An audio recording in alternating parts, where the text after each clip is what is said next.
నితీష్ తివారీ దర్శకత్వంలో నమిత్ మల్హోత్రా ప్రతిష్టాత్మకంగా నిర్మిస్తున్న చిత్రం రామాయణ. ఈ చిత్రంలో రావణుడి పాత్ర పోషిస్తున్న యష్ ఇటీవలి హాలీవుడ్ మీడియా ఫాండాగోకు ఇచ్చిన ఇంటర్వ్యూలో ఆసక్తికర వ్యాఖ్యలు చేశారు.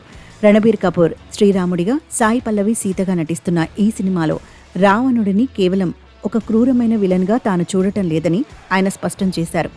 రావణుడు ఎంతో లోతైన, క్లిష్టమైన వ్యక్తిత్వం కలిగినవాడని, ఒక రాజుగా తన నమ్మకాలు, సిద్ధాంతాల మేరకే అతను నిర్ణయాలు తీసుకుంటాడని యష్ అభిప్రాయపడ్డారు. యుద్ధ వీరుడిగానే కాకుండా గొప్ప పండితుడిగా, సంగీత విద్వాంసుడిగా, పరమశివ భక్తుడిగా రావణుడికి ఉన్న ఇతర కోణాలను కూడా ఆయన ప్రస్తావించారు.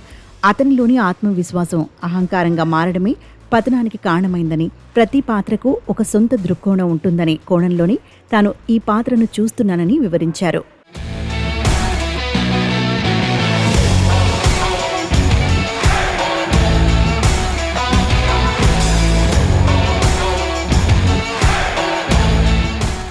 అయితే యష్ చేసిన ఈ వ్యాఖ్యలు ఒక వర్గం ప్రేక్షకుల్లో తీవ్ర అసహనానికి దారితీశాయి. రామాయణం అనేది కేవలం ఒక కథ కాదని, అది ఒక పవిత్ర గ్రంథమని, ధర్మాధర్మాల మధ్య జరిగే నిరంతర పోరాటమని లోక విదితమే. శ్రీరాముడు ధర్మానికి ప్రతిరూపమని, రావణుడు అధర్మానికి, చెడుకు చిహ్నమని భావించే భక్తులకు ఈ పాత్రను విశ్లేషించటం లేదా సానుభూతితో చూడటం ఆమోదయోగ్యంగా లేదు. రావణుడు సీతమ్మని అపహరించటం వంటి చర్యలు కేవలం కామక్రోధాల వల్ల జరిగినవే తప్ప వాటి వెనుక ఎటువంటి సమర్థనీయమైన కారణాలు లేవని వారు వాదిస్తున్నారు. ఒక రాక్షసుణ్ణి యాంటీ హీరోగా లేదా ఒక గొప్ప వ్యక్తిగా చిత్రించే ప్రయత్నం చేస్తే అది సమాజానికి తప్పుడు సంకేతాలు పంపే ప్రమాదం ఉందని ఆందోళన వ్యక్తం చేస్తున్నారు.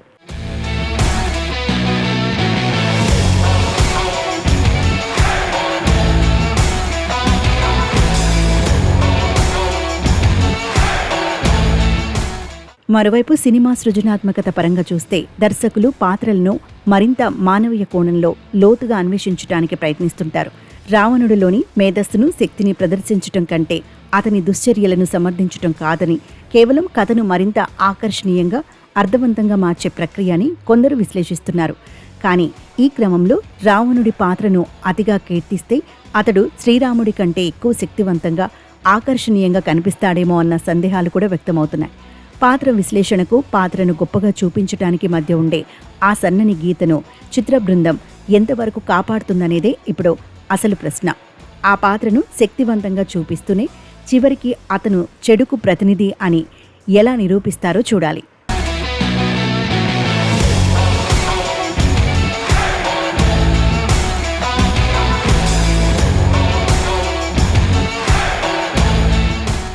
చివరికి ఈ చిత్రం ఒక సంప్రదాయ పోరాటంగా నిలుస్తుందా, లేక పాత్రల మనస్తత్వాలను విశ్లేషించే ఆధునిక చిత్రంగా మారుతుందా అన్నది ఆసక్తికరంగా మారింది. ఒకవైపు రామాయణాన్ని ఒక పరమ సత్యంగా, మంచికి చెడుకు మధ్య జరిగే స్పష్టమైన యుద్ధంగా చూసే వాదన ఉంటే, మరోవైపు కళాత్మక దృష్టితో పాత్రల లోతును వెలికితీసే ఆలోచన ఉంది. సృజనాత్మకత, స్వేచ్ఛకు, మతపరమైన విశ్వాసాలకు మధ్య సమతుల్యతను పాటించటం ఏ దర్శకుడికైనా పెద్ద సవాలే. ఈ వివాదాలకు, సందేహాలకు, చర్చలకు పూర్తి స్థాయిలో సమాధానం లభించాలంటే 2026 నవంబర్ దీపావళి వరకు వేచి చూడాల్సిందే.